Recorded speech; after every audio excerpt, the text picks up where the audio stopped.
हमारे चैनल बादल एक्सप्रेस को सब्सक्राइब करें, लाइक करें, शेयर करें और वीडियो अच्छा लगे तो कमेंट्स करें एवं बेल आइकन भी दबाएं ताकि हमारी वीडियो सबसे पहले आप तक पहुंच सकें। धन्यवाद। दलितों पे तो लगातार अत्याचार के मामले सामने बने, कभी पेशाब उन पर डाला जा रहा है, अभी मल खिलाया गया, इस तरह की घटना में क्या कहेंगे, हो क्या रहा है?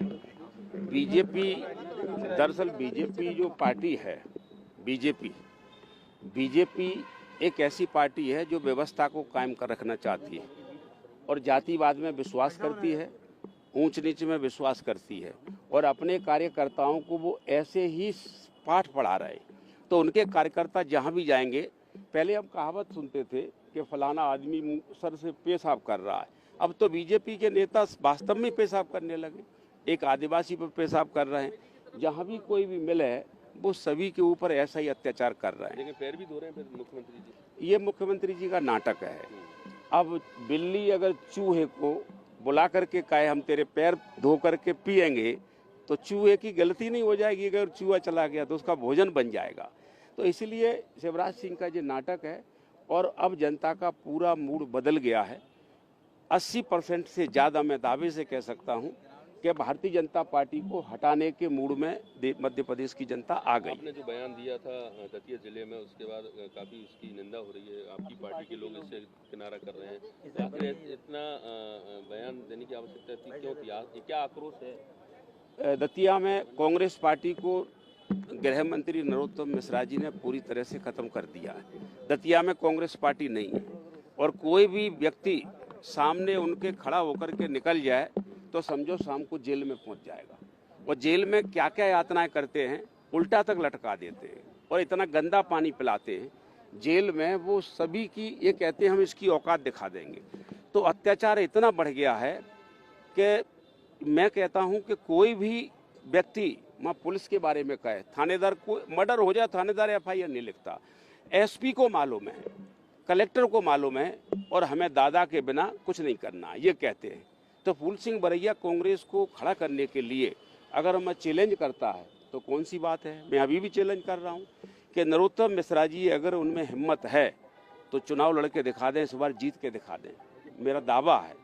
तो मैंने ये दावा किया है, उसमें अगर मैंने नरोत्तम देंगे, दबा देंगे, ये कर देंगे, वो कर देंगे, नहीं, देखिए मैंने नरोत्तम मिश्रा जी को कहा है, उनके पिताजी का नाम लेकर कहा है। हम लोगों के यहाँ पर ऐसी बात जनरल बोली जाती है कि उनके पिताजी में दम है तो आ जाए, फलाना हो जाए। हाँ ठीक है, किसी को बुरा लगा पिताजी के नाम पर, उनके पिताजी, मेरे पिताजी, आपके पिताजी पूज्य हैं, इसमें कोई दो राह नहीं है।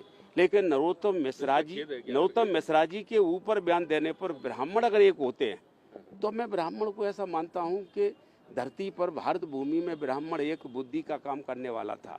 किसी व्यक्ति पर बयान देने से ब्राह्मण एक कैसे हो सकते हैं, ये मुझे भी समझ में नहीं आया कि भाई क्या चाहते हो। भी मैंने तो एक व्यक्ति को बयान दिया है, व्यक्ति के खिलाफ बोला है, मैं व्यक्ति के खिलाफ आज भी बोल रहा हूँ, आगे भी बोलूंगा। बरैया जी, आप अपने बयान पर अभी भी कायम है क्या, जो लगातार आप कहते रहे हैं, दावा करते रहे, अब वर्तमान परिस्थिति में कौन सा दावा? राजभवन के सामने राजभवन क्या मध्य प्रदेश में 80% से ज्यादा जनता बीजेपी को हटाने के मूड में आ चुकी है।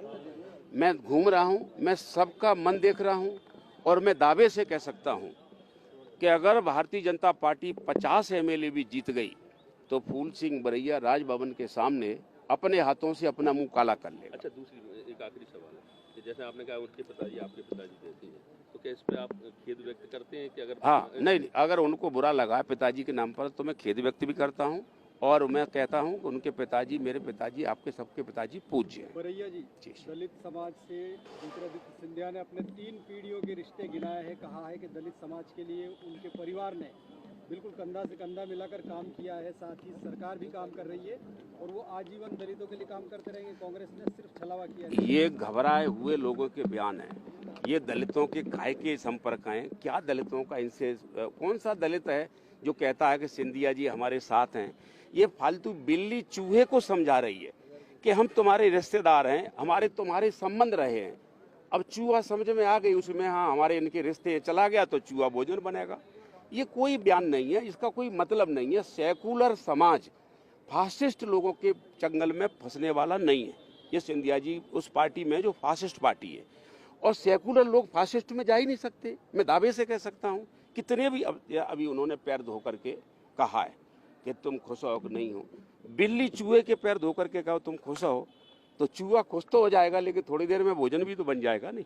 तो ये कोई मतलब नहीं है। फासिस्ट लोग, इन वर्गों के खिलाफ ही उनकी पार्टी बनी है। भारतीय जनता पार्टी जो पार्टी बनी है इन वर्गों के खिलाफ बनी है, वो पार्टी कभी इनके पक्ष में नहीं आ सकती। ठीक है भाई।